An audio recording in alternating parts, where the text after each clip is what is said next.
Bon, ça faisait longtemps qu'on n'avait pas eu une petite polémique en islamo-gauchisme dont le gouvernement est passé maître. C'est vrai que c'est pas comme si on était en train de vivre une des pires crises sanitaires de notre histoire, une crise économique dramatique, une crise sociale en particulier pour les jeunes, non. Cette polémique, clairement, elle vient après les polémiques qu'on a eues sur les menus à la cantine, les horaires de piscine, cette semaine, financement d'une mosquée à Strasbourg. Bref, tout est bon pour détourner l'attention de la situation économique, sociale et sanitaire que nous sommes en train de vivre. Et le gouvernement, clairement, est super bon dans cette stratégie des diversions. Et cette fois-ci, c'est le syndicat UNEF qui en a fait les frais.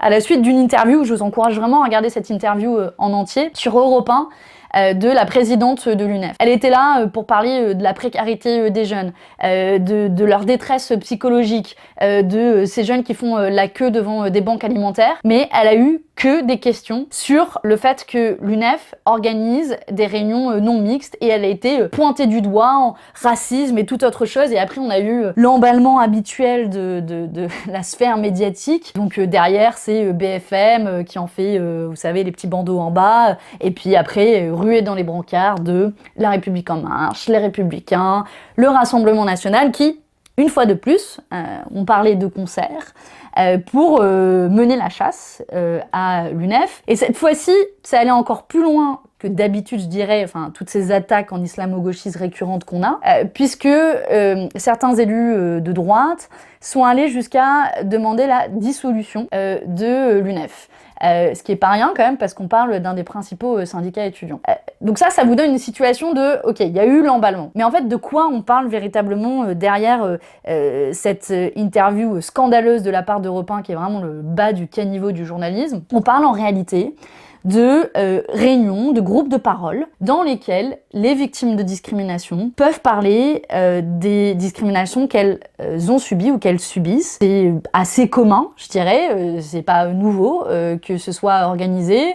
C'est des espaces de sécurité où on peut libérer la parole, on peut échanger, on peut aussi se protéger. Et ça existe notamment des groupes de parole de femmes, des groupes de parole de personnes victimes de toutes sortes de discriminations, qu'elles soient basées sur le sexe, sur le handicap, etc. Et l'objectif, c'est pas d'exclure, c'est plutôt d'essayer de se protéger. Et le cadre de non-mixité, évidemment, ça ne doit pas devenir la règle, mais il est cet espace de sécurité et de protection dont je crois on a besoin. Et c'est incroyable à quel point la machine médiatique et l'emballement a été tellement fort que oui, c'est des réunions qui sont fermées aux blancs, on pointe du doigt l'UNEF pour racisme. Pardon, en fait l'UNEF c'est un des principaux syndicats et une des principales structures en France qui luttent contre le racisme. Et c'est bien parce qu'ils luttent contre le racisme qu'ils ont pris conscience de l'intériorisation aussi de ces pratiques-là et ont ouvert ces groupes de parole là. Et le résultat, c'est que voilà, d'un côté, on pointe du doigt un syndicat antiraciste comme raciste et de l'autre côté,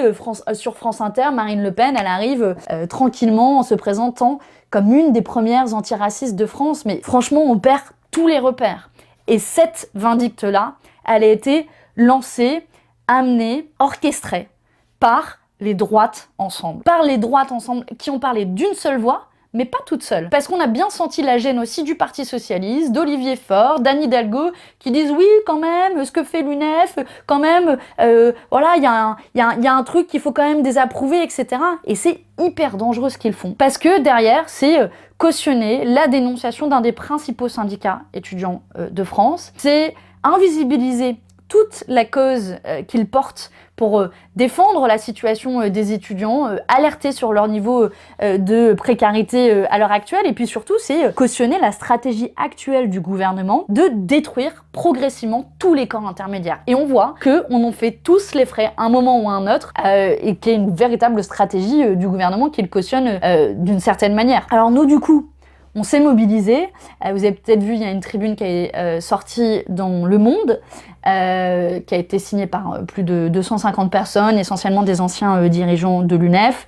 Vous retrouvez Benoît Hamon, Jean-Luc Mélenchon, et que j'ai signé également. Et je peux vous dire qu'en tant qu'ancienne militante de l'UNEF, j'ai été vraiment choquée par l'opération de chasse aux sorcières contre l'UNEF, par le niveau aussi de violence du débat public contre la présidente de l'UNEF, Mélanie Luce qui s'est pris des torrents d'injures incroyables.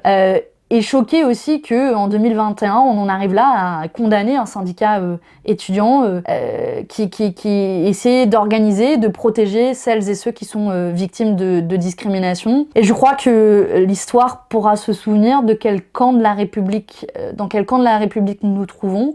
Et force est de constater que ceux qui visent à détruire ce champ républicain, en réalité, ce sont un groupe assez large, La République En Marche, les Républicains, le Rassemblement National et même une partie de la gauche qui jouent in fine un jeu extrêmement dangereux. Tous collectivement font le jeu de l'extrême droite et ce qui démontre une fois de plus la nécessité de ne rien laisser passer, de ne faire tomber aucune digue. Et c'est le sens de notre réaction violente qu'on a tous eu collectivement à la France Insoumise face à cette attaque de l'UNEF. Et j'espère que vous aussi, vous pourrez relayer ce combat parce qu'on aura besoin de toutes et tous pour faire tenir ces digues de la République.